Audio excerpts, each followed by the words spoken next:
পরে খবরে আসছি বারুইপুর কাণ্ডে এনকাউন্টারে মৃত প্রভাস মণ্ডল। আপনারা জানেন যে যেভাবে প্রভাস মণ্ডলের বিরুদ্ধে একেবারে শুরু থেকে অভিযোগ ছিল, মূল অভিযুক্ত প্রভাস মণ্ডল, তাকে ইতিমধ্যেই পুলিশের গুলিতে তার মৃত্যু হয়েছে। আর ইতিমধ্যেই যে চারজনকে গ্রেপ্তার করা হয়েছিল তার মধ্যে একজন এনকাউন্টারে মৃত।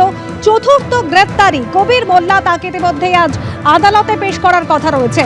নিহত প্রভাস মণ্ডলই মূল অভিযুক্ত এমনই দাবি করা হচ্ছে পুলিশের তরফ থেকে।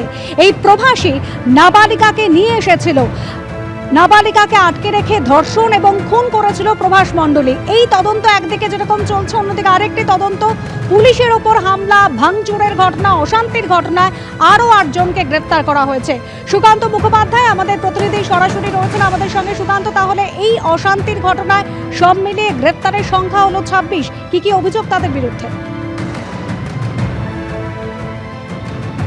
একেবারে দেখো, ধর্ষণ ও খুনের ঘটনাকে কেন্দ্র করে বারুইপুরের বিস্তীর্ণ অঞ্চলে যে অশান্তি তৈরি হয়েছিল এবং গণপিটুনির জেরে ইন্দ্রজিৎ মণ্ডল নামে এক যুবককে খুনও করা হয়েছিল, সেই ঘটনাতে এখনো পর্যন্ত মোট 26 জনকে গ্রেপ্তার করা হয়েছে। গতকালকে পর্যন্ত 18 জনকে, এবং তারপর গতকাল রাত্রে সূর্যপুরের বিভিন্ন জায়গা থেকে 8 জনকে আটক করে নিয়ে আসা হয় এবং তাদেরকে গ্রেপ্তার করা হয়েছে। এখনো থানাতে কিন্তু 8 থেকে 10 জন রয়েছেন, যাদেরকে জিজ্ঞাসাবাদ করা হয়েছে যে তারা এই ঘটনার সাথে সরাসরি তাদের যোগসূত্র রয়েছে কিনা। নতুন করে যে ধৃত ধরা হয়েছে 8 জনকে, তাদেরকে আজকে বারুইপুর আদালতে তোলা হবে। এবং পুলিশ সূত্রে যেটা জানা যাচ্ছে যে বিভিন্ন সিসিটিভি ফুটেজ থেকে এবং আগের যারা অ্যারেস্ট হয়েছে তাদেরকে জিজ্ঞাসাবাদ করে কিন্তু এই 8 জনের হদিশ মিলেছে। সব মিলিয়ে এই অশান্তির ঘটনাতে 26 জনকে ইতিমধ্যে গ্রেফতার করা হয়েছে। পাশাপাশি ধর্ষণ ও খুনের ঘটনাতে আমরা জানি যে ইতিমধ্যে মোট 4 জনকে গ্রেফতার করা হয়েছে।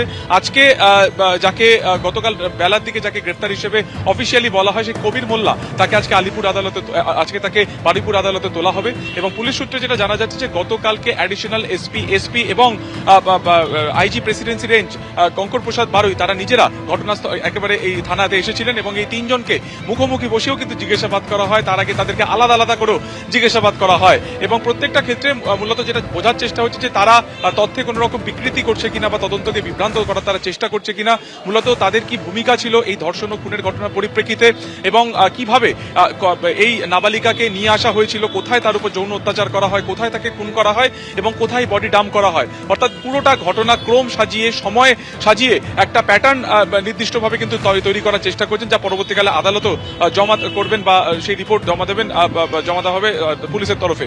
এই যে কবির মোল্লা, এই কবির মোল্লা মূলত কিন্তু আনন্দ এবং দিবাকরের ঘনিষ্ঠ, এবং ঘটনার সময় সেও কিন্তু ঘটনাস্থলেই ছিল। কিন্তু 3 জনকে জিজ্ঞাসাবাদ করেও বা ডিজিটাল এভিডেন্স অর্থাৎ সিসিটিভি ফুটেজ থেকে একটা বিষয় পরিষ্কার হয়েছে যে গত পরশুদিনকে 12টার পর যখন পুনর্নির্মাণের জন্য নিয়ে যাওয়া হচ্ছিল প্রভাস মণ্ডলকে, সেই সময় সে পালানোর চেষ্টা করে এবং শেষমেশে এনকাউন্টারে তার মৃত্যু হয়। এই প্রভাসী কিন্তু অন্যতম মূল অভিযুক্ত, সেই মূলত টার্গেট রেখেছিল এই নাবালিকার উপরে। এবং তাকে শনিবার দিনকে যে সিসিটিভি ফুটেজ দেখা যায় যে দীর্ঘ একটা পথ ধরে বিভিন্ন সিসিটিভির আওতা থেকেই কিন্তু সেই মেয়েটিকে নিয়ে যায় ঘটনাস্থলে। অর্থাৎ এই হচ্ছে মূল অভিযুক্ত এবং সেই কিন্তু এই গোটা ঘটনার কারিগর এই প্রভাস মণ্ডল। তাই আপাতত তার মৃত্যুর পরে কিন্তু এই যে 3 জন রয়েছে, অর্থাৎ আনন্দ, দিবাকর এবং এই যে কবির আলী মোল্লা, এদের 3 জনকে জিজ্ঞাসাবাদ করা হচ্ছে এবং আজকে কবিরকে পুলিশ হেফাজত চেয়েই কিন্তু তাকে আজকে আদালতে তোলা হবে। তার পাশাপাশি তোমাকে জানিয়ে রাখি যে গতকালকেই ম্যাজিস্ট্রেটের উপস্থিতিতে বারুইপুর যে হাসপাতাল, সেখানে এনকোয়েস্ট করা হয়েছিল প্রভাস মণ্ডলের দেহের, কোথায় বুলেট ইঞ্জুরি রয়েছে, কোথায় তার অন্য কোন আঘাত রয়েছে, সেগুলো দেখা হয়, পুরোটা ভিডিওগ্রাফি করা হয়। এবং গতকালকে কিন্তু এখান থেকে সেই দেহ নিয়ে যাওয়া হয় প্রথমে মেডিকেল কলেজে, এবং সেখানে ফের আরো এক দফা তার মেডিকেল পুরো যে শারীরিক তার পরীক্ষা হয় এবং তারপরে পুলিশ মর্গে তার মৃতদেহ ময়নাতদন্ত করা হয়। এবং যেটা জানা যাচ্ছে যে ইতিমধ্যে সেই দেহের কিন্তু শেষকৃত্য হয়ে গিয়েছে। এবং এই গোটা ঘটনাকে কেন্দ্র করে, অর্থাৎ এনকাউন্টার কি পরিস্থিতিতে হয়েছিল, সেই সমস্ত কিছু তদন্তের নির্দেশ কিন্তু জুডিশিয়াল ইনকোয়ারি দেওয়া হয়েছে আদালতের তরফে। তো সেই জায়গা থেকে যারা সিটের মেম্বার ছিলেন তাদের বয়ান ইতিমধ্যে নেওয়া হয়েছে।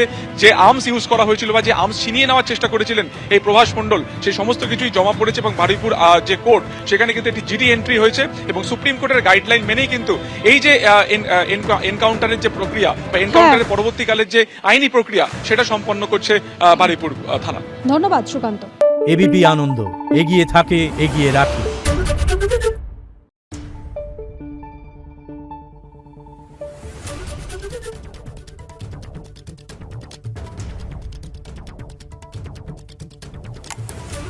Thank you.